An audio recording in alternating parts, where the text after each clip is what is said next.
So you want to avoid the crowds when you're on safari, but you don't want to miss the magic. How do you go about this? We're always asked, what is the peak safari time? And the short answer is actually July to October.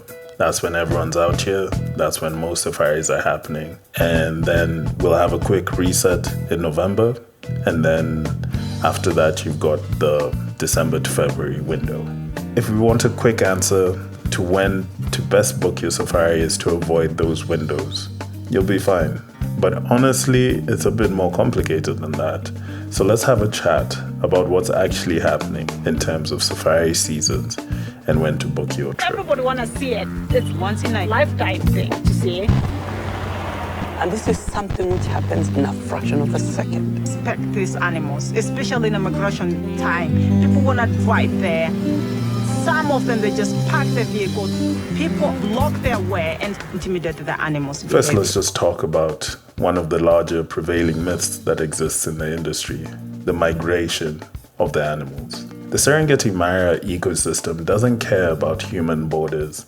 We usually break it down into two parks, but honestly speaking, for most of the animals, it's just one large ecosystem that they've always lived in. We usually use the Mara River crossing as a focal point for a safari getaway, because we expect dramatic river crossings with crocodile-infested waters, hindering the movement of the wildebeest that have to make a tough decision and usually makes for some great action scenes. But here's the truth. Much like Venice in summer, it's becoming a victim to its own popularity. Between badly behaved operators and tourists often trying their hardest to get a better view using bribes and other tactics, the ecosystem is actually suffering. Animals are being stressed out, and as travelers, we need to talk about how we can change that. I mean, when you think about it, witnessing the migration is amazing. And seeing thousands of animals move in unison is a spectacle in itself, no doubt. But is it the best wildlife viewing? That's debatable. Wildlife just lives. The chances of you seeing a lion on a hunt is not necessarily dictated on the fact that it's migration season or not. Whether you catch a leopard hanging out in a tree isn't necessarily dictated by the season. If it's just wildlife viewing you want to see at its best, you don't have to target the migration season. The only reason people come for the migration is because they're expecting groupings and huge amounts of animals' heads moving past the Mara River. But if you just want to see two bull elephants going at it, that could be any other day in the bush. We just need to keep in mind that 90% of safaris is luck.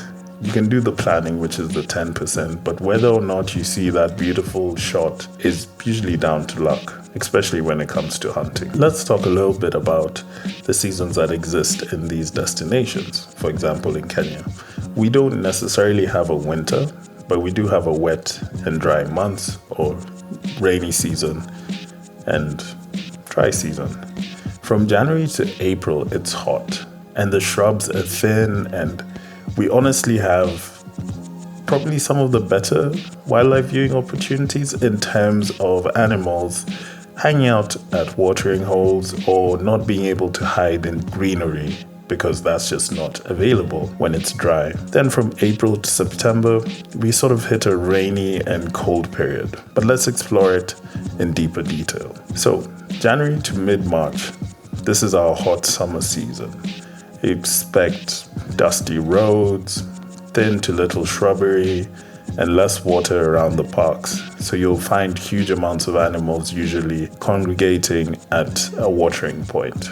Watering holes makes it easier to see a lot of these animals. This also coincides with the calving season, which is a season where a lot of young animals are born. The low vegetation makes spotting easier, and high density at watering holes gives you a little bit more surety that you will see more animals on safari. When we hit about mid-March, it starts to get a little bit wet, and that goes on to lead into the long rains that will pretty much happen until May. This is known as a green season, so we're expecting lush, thick vegetation, which makes it slightly harder to spot the animals, but it gives you such a fresh experience in the bush. But most important is that this is a season that gives us some of the cheapest rates when on safari.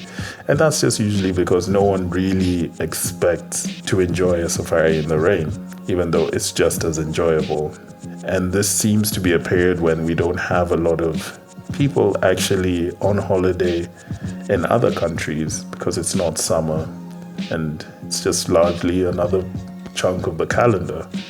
So hotel rates drop, park fees rates drop. Personally, probably the best time for you to actually come on safari. Then we head to June up until August. This happens to be our peak viewing season, especially around July and August. But this for us is actually our coldest season of the year. That just means sweater weather, maybe a bit of gloves once in a while, but it is very crisp mornings. And this is when prices just spike. And that's because it coincides with summer in the global north. You're paying for migration fever. You're paying a premium because that's when a lot of people are also traveling to places like Kenya for their safaris. When you hit September to October, it's a transition. The weather starts to warm up, the rains start to die down, and the jacaranda trees are turning purple. The dust is back. The animals don't have as much greenery to hide behind. They start moving closer to the watering holes. There's a little bit more activity as the days are warming up and they find themselves moving a little bit more. This is actually a pretty good time to go on safari, although it's still within that high season because it coincides again with the migration period. So the prices are not as cheap as we would see between March and May. We're seeing a heavier pricing strategy here as hotels try and max out on the dying off crowds. November to December happens to be the last bit of our season. And although November tends to be relatively quiet, you can still find some pretty good deals. When we hit December, we start to get the holiday fever. It's people coming for Christmas, it's people coming for New Year's, and the festive premium hits.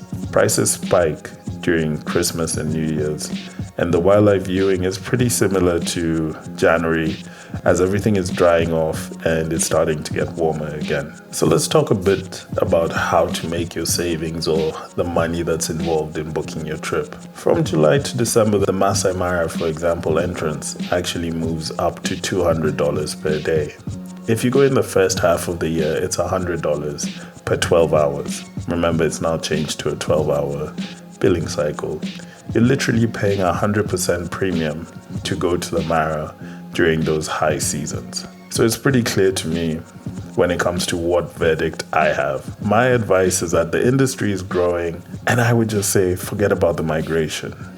I know it's a big thing, it's well-renowned, it's a once-in-the-lifetime type of deal, but honestly, the amount of vehicles we have in the parks during that period, it's just not a fun situation. It's not a fun experience.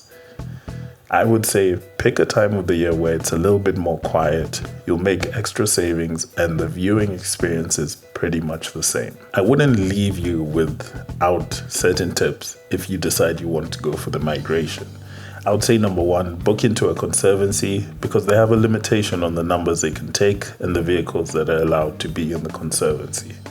It's a lot more private, and once in a while, if you need to see the migration, you can leave the conservancy for the day, witness the migration, and go back to the conservancy. Parks are always full during that time. You're looking for the best bang for your buck. I would say look at the March to June. You get the lower $100 per 12-hour park fees in the Mara, luxury hotels at a fraction of the cost, and you have 50 other Land Cruisers surrounding a lion. It's just a better experience. It's greener, it's quieter, and it's overall more sustainable. So, what do you think? We're at the point where we should probably skip the migration to promote sustainability and save some serious cash. But let me know what you guys think, because at the end of the day, it's about your trip.